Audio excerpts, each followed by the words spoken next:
इंदिरा एकादशी व्रत कथा। धर्मराज युधिष्ठिर कहने लगे कि हे भगवान, आश्विन कृष्ण एकादशी का क्या नाम है, इसकी विधि और फल क्या है, कृपा करके कहिए। भगवान श्री कृष्ण कहने लगे कि इस एकादशी का नाम इंदिरा एकादशी है। यह एकादशी पापों को नष्ट करने वाली तथा पितरों को अधोगति से मुक्ति देने वाली होती है। हे राजन, ध्यानपूर्वक इसकी कथा को सुनो। इसके सुनने मात्र से ही वाजपेयी यज्ञ का फल मिलता है।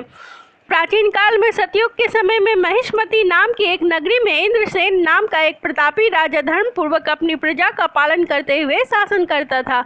वह राजा पुत्र पौत्र और धन आदि से संपन्न और विष्णु जी का परम भक्त था। एक दिन जब राजा सुख पूर्वक अपनी सभा में बैठा था तो आकाश मार्ग से महर्षि नारद उतरकर उसकी सभा में आए। राजा उन्हें देखते ही हाथ जोड़कर खड़े हो गए और विधि पूर्वक आसन अर्घ्य दिया। सुख से बैठकर मुनि ने पूछा कि हे राजन, आप कुशल पूर्वक तो हैं, आपकी बुद्धि धर्म में है और आपका मन विष्णु भक्ति में तो रहता है ना। देवर्षि नारद की ऐसी बातें सुनकर राजन ने कहा कि हे महर्षि, आपकी कृपा से मेरे राज्य में सब कुशल है तथा मेरे यहाँ यज्ञ कर्म आदि सुकृत हो रहे हैं। तब ऋषि कहने लगे, हे राजन, आप आश्चर्य देने वाले मेरे वचनों को सुनिए। मैं एक समय ब्रह्मलोक से यमलोक को गया।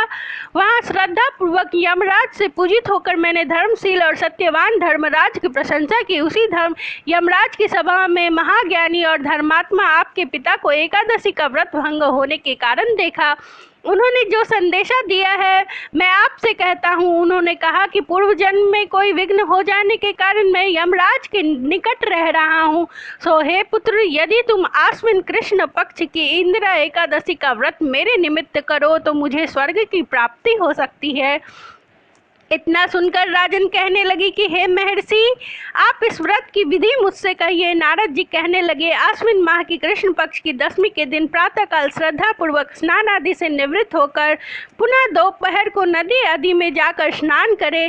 प्रातःकाल होने पर एकादशी के दिन दातुन आदि करके स्नान करे। फिर व्रत के नियमों को भक्ति पूर्वक ग्रहण करते हुए प्रतिज्ञा करे कि मैं आज संपूर्ण भोगों का त्याग कर निराहार एकादशी का व्रत करूंगा। हे अच्युत, हे पुंडरीकाक्ष, मैं आपकी शरण में हूँ, आप मेरी रक्षा करें। इस प्रकार नियम पूर्वक शालिग्राम की मूर्ति के आगे विधि पूर्वक श्राद्ध करके योग्य ब्राह्मणों को फलाहार का भोजन कराए और दक्षिणा दे। पितरों के श्राद्ध से जो बच जाए उसे गौ को दे तथा धूप दीप पुष्प नैवेद्य आदि से ऋषिकेश भगवान का पूजन करे।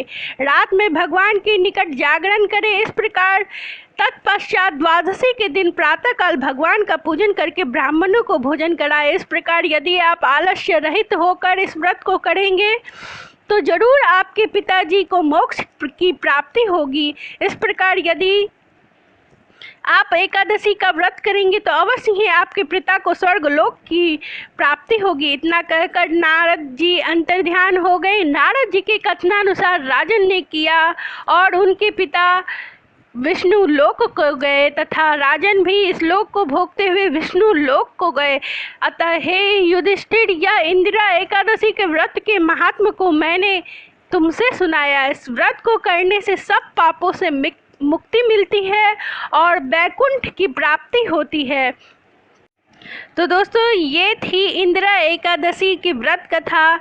पसंद आए तो लाइक कर सब्सक्राइब करें। आप देख रहे थे सुनहरा कल। मेरे नए व्यूवर्स इस चैनल को ज़रूर से ज़रूर सब्सक्राइब करें। अगर आपको इस तरह की जानकारियों को लेना पसंद है तो मेरे इस चैनल को ज़रूर लाइक शेयर और सब्सक्राइब करें। आज की वीडियो इतनी ही।